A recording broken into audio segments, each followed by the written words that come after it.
नमस्ते। हम नूतनकन पूरा मिथिलावासी के गोर लगै छी। पहिल दिन के कथा पृथ्वी के जन्म की अछि जे सुनू अहाँ सब। और जो निक लागे तो जरूर एकरा लाइक शेयर कमेंट करब। आग्रह सब कोई सब हमर चैनल पर जे कोई नया आयल है तो जरूर सब्सक्राइब करब। तो सुनू अखन पृथ्वी के जन्म के कथा। जखन कि से विष्णु भगवान रहथिन पृथ्वी पर आ देखलखिन जे जल से पूरा पृथ्वी पूरा मतलब अथी जल में डूबल है। तो भगवान सोचलखिन जे अगर हम पृथ्वी पर अतेकटा के पृथ्वी पर अकेले अगर रहब तो हमरा के जानत आ के पहचानत आ हम रह के की करब कह कर। तो उ सोचलखिन आ एना के जे तकलखिन दायां दिस तो हुनका नाभि से कमल निकलन तैसे ब्रह्मा जी के उत्पन्न भेलन। आ ब्रह्मा जी जे तकलखिन एम्हर साइड दायां साइड समुद्र दिस तो ओइसे हुनका 3टा मूरी भ गेलन। 3टा मूरी भेलन तो उ कहलखिन जे हमरा के जन्म देलहुँ हँ से तो प्रकट हो कह के हम बुझिए तो जे हमरा एतै जन्म के देलक।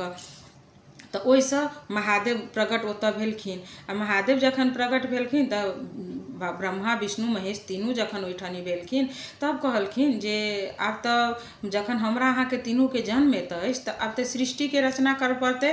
और सृष्टि के रचना करऽ से पहले पृथ्वी के स्थिर करऽ पड़ती जे जल में डूबल है एकरा स्थिर करऽ पड़ते। तब विष्णु भगवान के कहलखिन तो विष्णु भगवान मीन रूप धारण केलखिन। आ मीन रूप धारण क के से उ पाताल लोक में गेलखिन। किलाक तो पाताल लोक में अगस्त मुनि रहे छथिन जे कि तपस्या करते रहे छथिन। तो अगस्त मुनि के जांग तर में से माटि कोड़ि के आने छथिन और जोरन पड़िए समुद्र में जखन जोरन पड़िए तब समुद्री धरती जो होय छे से जलामय जे रहे छे से किछ अस्थिर होय छे। जखन अस्थिर होय छे तो नाग देवता शेषनाग से कहै छथिन जे हे शेषनाग अहाँ अपना मस्तक पर पृथ्वी के भार लिए। तो कहलखिन नहीं हम अपना मस्तक पर एते बड़का भार नहीं लेब कियाक तो पृथ्वी पर लोक जखन मनुष्य जन्म लेत तो पाप करत पापक भागी हम नहीं हैब। तखन भगवान कहै छथिन जे ओ पापक भागी अहाँ नहीं हैब। जे मनुष्य पाप करथिन जे जेहन कर्म करथिन तकरा तेहन फल भेटतनि। जेना कि कोई दिशा पेशाब करै छथिन तो दिशा पेशाब क के पाछा उलटि के आ थूकि देबक चाही। थूक फेंक दै छथिन। थूक फेंकला के मतलब की भेलै ओहि पापक भागी ओ स्वयं भ गेलखिन। तो अहाँ ओकर चिंता नहीं करू। जखन से कहलखिन तो शेषनाग अपना मस्तक पर पृथ्वी के भार लेलखिन। जखन भार लेलखिन तखन जाकर से ब्रह्मा जी के मुँह से अहाँ के मनु और शत्रुपा के जन्म भेलन। पाँजर से दक्ष प्रजापति के जन्म भेलन। अही रूपे सब ऋषि मुनि सब के जन्म भेलन। नारद मुनि सरस्वती लक्ष्मी तो सरस्वती ब्रह्मा जी लंग रह गेलखिन। लक्ष्मी से अहाँ के से विष्णु भगवान लेलखिन। आ दुर्गा जन्म लै छथिन। तो दुर्गा जन्म लै छथिन तो हुनकर दोसर जन्म जखन दुर्गा के होइ छनि सती रूप में होइ छथिन जखन दक्ष प्रजापति के घर में तखन हुनका महादेव से बियाह होइ छनि।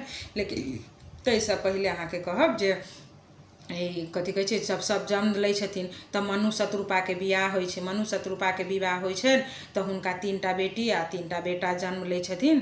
तो ओकर सबके विवाह दान होइ छै। एम्हर दक्ष प्रजापति के 60टा बेटी जन्म लै छथिन। तो 60टा बेटी जन्म लै छथिन तो वही में से एकटा के चंद्रमा से बियाह होइ छै और बहुत सा बियाह दान सब चीज होइ छै। आ एम्हर एक दुर्गा जे रह जाइ छथिन दुर्गा के जे जखन दोसर जन्म होइ छै तो दोसर जन्म में सती के रूप में जे जन्म लै छथिन तो सती के रूप में जन्म लै छथिन तो उ महादेव से विवाह करै छथिन। तो इहे छला पृथ्वी के जन्म के कथा। सुनू अहाँ सब नीक लागे तो जरूर कहब और कमेंट में कहब जे केहन लागल। धन्यवाद।